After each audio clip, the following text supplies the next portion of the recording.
Good morning. It's already 10 o'clock here in Quebec. Nag-almusal lang kami. Actually, hindi siya chocolate drink lang kami, yung libre sa hotel. Napunta kami ngayon sa Montreal.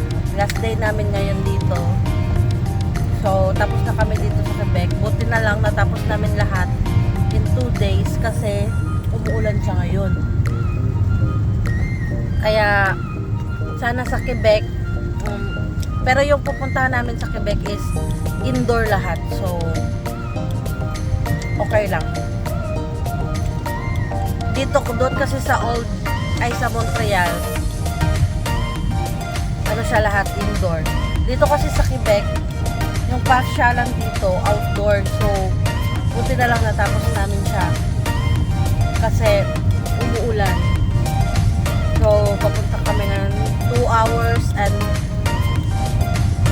50 minutes. Almost 3 hours yung biyahe namin. So, i-update namin kayo mamaya. Pero ngayon nagta-travel kami. So, ganito ang panahon. Medyo maulan siya. Hindi naman siya malakas na ulan. Pero, ganyan. Basa. Natapos na namin yung pasyalan dito. Actually, hindi lahat. Hindi na namin pinuntahan yung iba, yung aquarium. Kasi may mga entrance fee. So, okay naman kami dun sa Old Quebec. Yung mga napasyalan namin, mga simbahan. Yung mga free lang. So, ngayon papunta na naman kami sa 2 simbahan sa Montreal. Sana makatapos namin kasi bukas pabalik na kami sa Nova Scotia. So, last day na ngayon. Matatapos na namin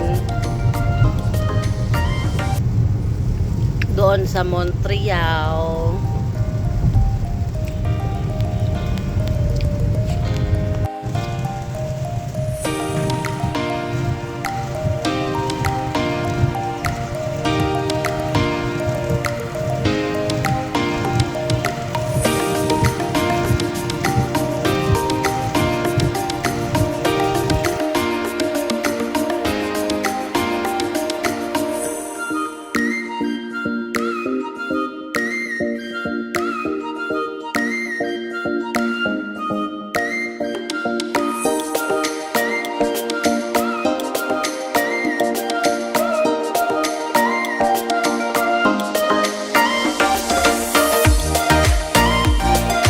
Very traffic in here.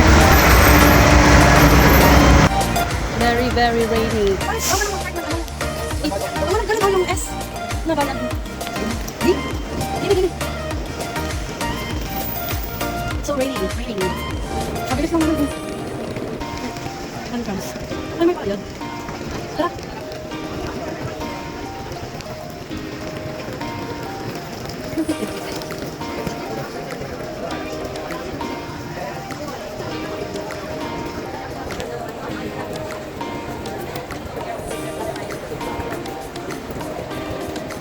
May bayad?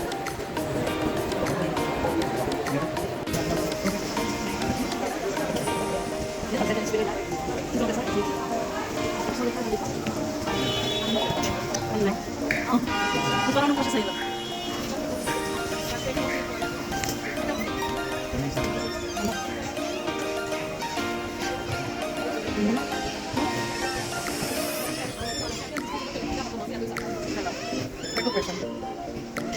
Merci.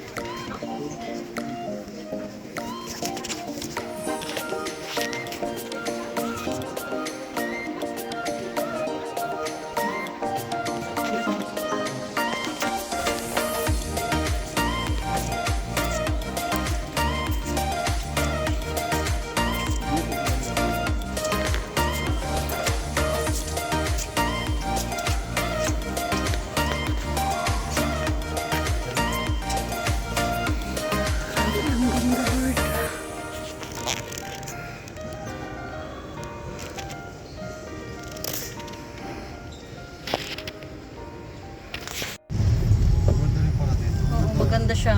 Para siyang Makati. Mahaba yung mga building niya. Pero ma-fog siya ma-fog siya. Oh, may malaking tao dito na nag-aantay sa ano. Welcome to us. Pinaka-downtown nila. We're here in Montreal. Kaya nga, yun. Hindi na makita. Ganda na. Para siyang BGC. Makati ganyan. Pero French pa rin dito.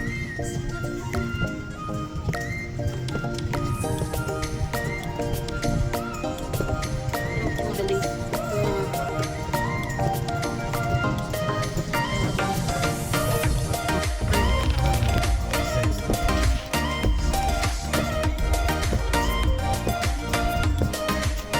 Dito na tayo. Shopping town.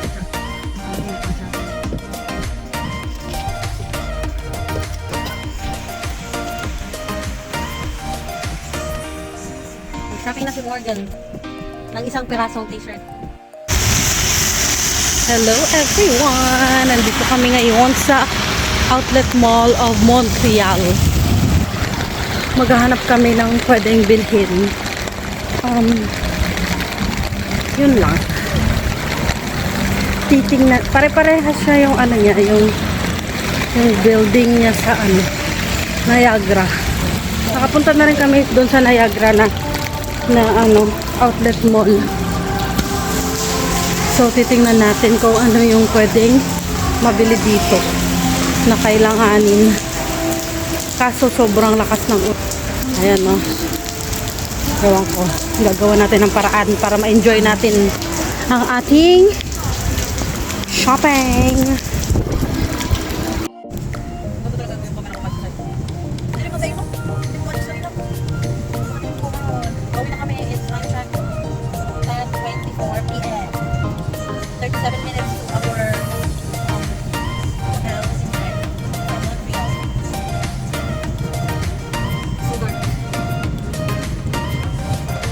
Good morning everyone! Pabalik na kami, pauwi na kami.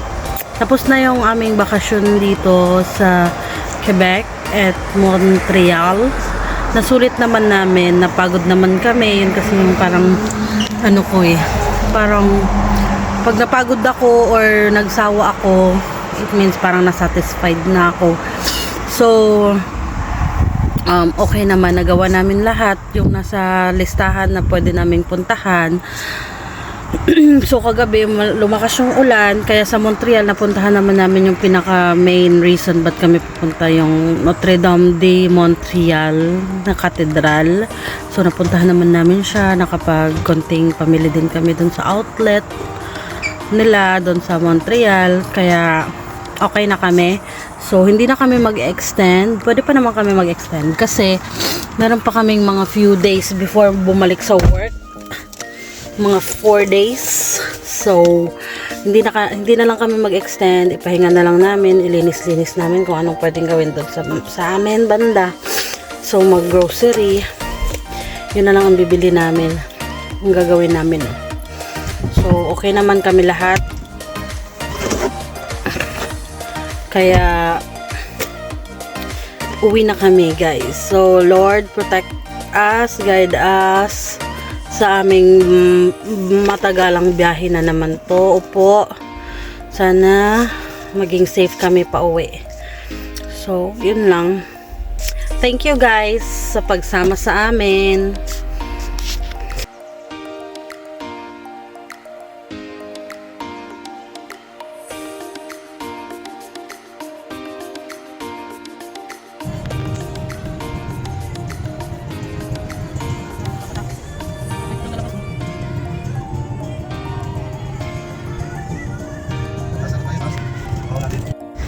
Hello everyone!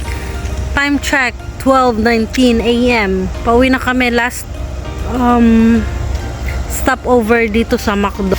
Dito na kami para pag-uwi sa bahay, tulog. Nakakapagod. How many hours na yung biyahe natin? Ilang oras na yung biyahe natin? More than 12 hours na. Kasi umalis kami doon mga 11.